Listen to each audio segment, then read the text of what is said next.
Cyber Nexis academy सी language chapter number 1। आज का जो हमारा टॉपिक है वो है एल्गोरिथम। एल्गोरिथम क्या है?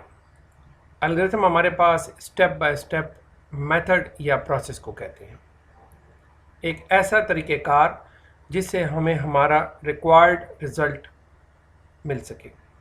एल्गोरिथम के लिए प्रॉब्लम का होना बहुत ज़रूरी है। सबसे पहले हम प्रॉब्लम को अंडरस्टैंड करते हैं और फिर उसके बाद उसके लिए एक एल्गोरिथम लिखते हैं स्टेप बाय स्टेप तरीके से, और आखिर में हमें हमारा रिक्वायर्ड रिजल्ट मिल जाता है। एल्गोरिथम के लिए हम डेली लाइफ में बहुत सारी एग्जांपल्स हैं जो कि हमें प्रॉब्लम फेस करनी पड़ती है डेली लाइफ में, और उन प्रॉब्लम्स के बिहाफ पर हम स्टेप बाय स्टेप प्रोसेस करके अपने प्रॉब्लम का सोल्यूशन इख्तियार करते हैं। यहाँ पर अगर हम एक एग्जांपल को देखें तो हमारे पास making a cup of tea है कि अगर हम एक चाय का एक कप बनाना चाहें तो उसके लिए हम क्या करेंगे। सबसे पहले हम टेकिंग ए एम्प्टी कप, सबसे पहले खाली कप लेंगे, फिर ऐड हॉट वाटर, एक गर्म हॉट वाटर लेंगे, ठीक है, और उसमें इस एम्प्टी कप में हॉट वाटर डालेंगे गर्म। उसके बाद हम इसमें टी बैग डालेंगे और उसके बाद थोड़ी सी शुगर और मिल्क ऐड कर देंगे।